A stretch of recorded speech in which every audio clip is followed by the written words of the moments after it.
बिस्मिल्लाहिर्रहमानिर्रहीम। अस्सलाम वालेकुम नाज़रीन कराम, पाकिस्तान बिलाखिर आज का मैच जीत गया और पाकिस्तान ने बांग्लादेश को शिकस्त दे दी। लेकिन नाज़रीन कराम, ये शिकस्त तो पाकिस्तान ने दे दी है बांग्लादेश को, और इसके साथ साथ पाकिस्तान ने श्रीलंका को भी मैच हराया है। गो कि ये बहुत बड़ी कामयाबी है, पाकिस्तान फाइनल में पहुंच गया है और अब फाइनल में पाकिस्तान का मुकाबला होगा रवायती हरीफ इंडिया से। राइवलरी का मैच है। क्या ये राइवलरी एक दफ़ा फिर साबित होती है, या वो सूर्या कुमार यादव ने कहा था जिस तरीके से कि पाकिस्तान का इंडिया के साथ तो कोई मुवाजना ही नहीं है, पाकिस्तान का इंडिया के साथ कोई रवायती हरीफ वाला तल्लक ही नहीं है। अब देखते हैं कि पाकिस्तान की टीम फाइनल में क्या कारकर्दगी शो करती है। नाजरीन, इस पे भी बात करते हैं, लेकिन सबसे पहले आज की जो पाकिस्तान की बैटिंग और पाकिस्तान की बॉलिंग की कारकर्दगी है उस पे जो है मार्क करते हैं कि कौन सा पाकिस्तान का बैट्समैन और बॉलर जो है वो कारगर साबित हुआ और कौन सा अगले मैच में नहीं होना चाहिए। और पाकिस्तान की जिस तरीके के साथ आज के मैच में पाकिस्तान ने कमबैक किया, इसमें भी बात करते हैं। नाज़रीन, सबसे पहले नंबर पे आज के मैच में और पिछला जो श्रीलंका के साथ पाकिस्तान का मैच था, पाकिस्तान की बैटिंग फ्लॉप हुई, पाकिस्तान का टॉप ऑर्डर फ्लॉप हुआ। पिछले मैच में भी पाकिस्तान का टॉप ऑर्डर फ्लॉप हुआ, बल्कि थ्रू आउट पूरे टूर्नामेंट से मासवा एक आधे मैच के इंडिया के खिलाफ पाकिस्तान का अच्छा टॉप ऑर्डर चला ऊपर, यानी कि ओपनर्स ने अच्छी कारकर्दगी की, लेकिन उसके बाद फिर वो रेत की दीवार साबित हुए। लेकिन नाज़रीन कराम, अगर पाकिस्तान ने ये एशिया कप जीतना है तो बड़े ही होश के साथ और बड़े ही हवास को खोल के, ज़रा दिमाग को खोल के, चारों खाने दिमाग के खोल के इस पे टीम को वर्क करना चाहिए, मैनेजमेंट को वर्क करना चाहिए। आपको मौका मिला है, आप इंडिया को हराना चाहते हैं। इतवार को एक बहुत बड़ा मैच होने जा रहा है, रवायती हरीफ हैं और इससे पहले पाकिस्तान अपने 2 मैच हार चुका है, बदला भी लिया जा सकता है। लेकिन नाज़रीन कराम, पहले बैटिंग आज की जो है इस पे नजर डालते हैं। क्या ये बैटिंग इंडिया के साथ मुकाबला करेगी? क्या फखर जमान जो आज 13 रन बनाए, जिन्होंने 20 बॉलों का सामना करके 13 रन 20 बॉलें, टेस्ट मैच नहीं है, ये T20 मैच है और पाकिस्तान का सफ़े अव्वल का खिलाड़ी, नंबर 1 खिलाड़ी फखर जमान जो हार्ड हिटर है, वो अगर 13 रन बना रहा है तो क्या अभिषेक शर्मा का वो मुकाबला कर पाएगा? नहीं, इस कारकर्दगी के साथ बिल्कुल भी नहीं।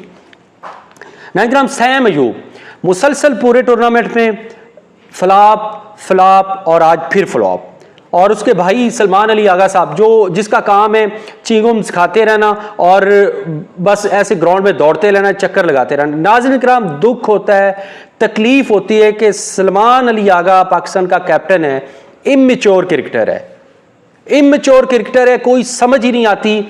और मुझे ये भी नहीं समझ आती, कभी उसको 7वें नंबर पे आप भेज देते हैं और कभी उनको आप 1 डाउन भेज देते हैं। अजीब बात है, किस प्लानिंग के साथ आप चल रहे हैं, मुझे तो इसकी समझ कोई नहीं आ रही। सलमान अली आगा साहब ने जनाब 19 रन बनाए 23 बॉलों पे, बहुत शानदार जनाब, आप इसको काउंट कर सकते हैं कि ये कारकर्दगी किस खाते में आती है। सैम अयूब का 0 और हुसैन तलत को आज ऊपर भेजा गया, 3 रन बनाए 7 बॉलों पे। ये पाकिस्तान के टॉप 4 प्लेयर्स हैं जिन पे पाकिस्तान की बेस बनती है, पाकिस्तान की बैटिंग लाइनअप, और ये पाकिस्तान के टॉप ऑर्डर जो 4 हैं पाकिस्तान के प्लेयर, 13, 0, 19 और 3, और बॉलें ज्यादा हैं इन्होंने खेली हुई। इसके बाद अगर पाकिस्तान का टेल एंडर आज ना चलता तो पाकिस्तान ये मैच हार चुका था। इसके बाद जब पाकिस्तान के पै दर पै विकेटें गिरी, इसके बाद पाकिस्तान के टेल एंडर जिसमें हारिस ने 31 रन बनाए, मोहम्मद हारिस ने 23 बॉलों पे, शाहिद खान अफरीदी नहीं, शाहीन शाह अफरीदी 19 रन बनाए 13 बॉलों पे और 2 बुलंदो बाला छक्के भी उन्होंने मारे इसमें। और मोहम्मद नवाज ने 25 रन बनाए, बहुत अच्छी बैटिंग की उन्होंने। और फ़हीम अशरफ उन्होंने 14 रन बनाए, आखिर में आके उन्होंने भी बड़ी जारियाना बैटिंग का मुजाहरा किया, मज़ामत की, और यूँ पाकिस्तान एक मुनासिब टारगेट देने में कामयाब हो गया। इसके बाद नाज़रीन, बांग्लादेश की बैटिंग शुरू होती है तो बांग्लादेश की भी वही कारकर्दगी जो पाकिस्तान की कारकर्दगी रही, टॉप ऑर्डर इनका भी फ्लॉप हुआ। पाकिस्तान ने शुरू से ही इनको पहली गेंद से ही पकड़ में ले लिया। पाकिस्तान की शाहीन शाह अफरीदी ने आज अच्छी बॉलिंग की, वो फॉर्म में वापस आ चुके हैं, ये बड़ी अच्छी बात है। इंडिया से मुकाबले से पहले वो फॉर्म में आ गए हैं और इनके साथ हारिस रऊफ जो है वो फॉर्म में वापस आ गए। उन्होंने भी 4 ओवर में 3 विकेटें हासिल की हारिस रऊफ ने। सैम ने 4 ओवर में 16 रन दे के 2 विकेटें हासिल की और नवाज ने 3 ओवर में 14 रन दे के 1 विकेट हासिल की। अबरार अहमद ने 3 ओवर में 23 रन दे के कोई विकेट हासिल नहीं की, गो कि आज वो थोड़े से महंगे साबित हुए। और शाहीन शाह अफरीदी ने 4 ओवर में 17 रन दे के 3 बेहतरीन और पायदार विकेटें उनकी हासिल की। नाज़रीन किराम, ओवरऑल देखा जाए आज के मैच पे तो पाकिस्तान की टीम को अभी टाइम है।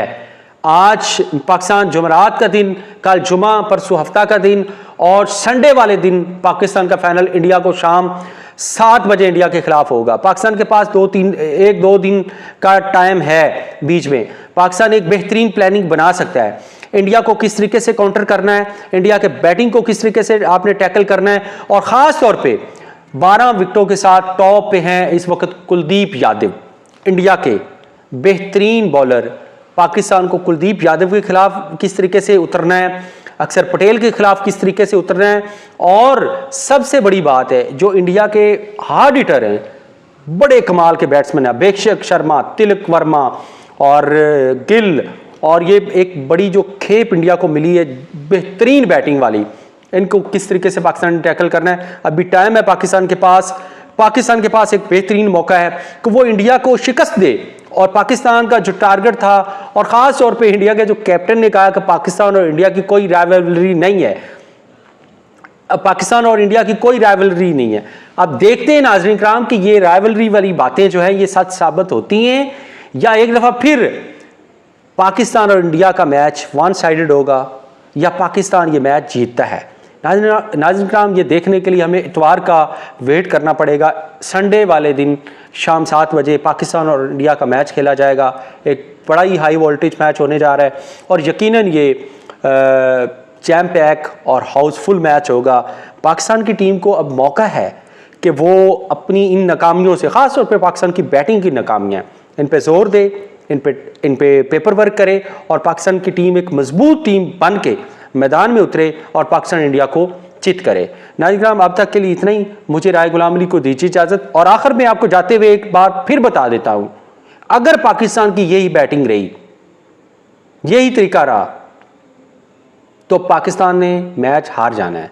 अगर पाकिस्तान चुस्ती के साथ, दबंग होके और चालाकी के साथ और फुर्ती के साथ वहाँ मैदान में उतरेंगे और हिम्मत के साथ मैदान में उतरेंगे, जिगरे के साथ मैदान में उतरेंगे, तवानाई के साथ मैदान में उतरेंगे, तो यकीनन पाकिस्तान जीत जाएगा। अब तक के लिए इतना। मुझे राय गुलाम अली को दीजिए इजाज़त। अल्लाह आपका हामी नासिर।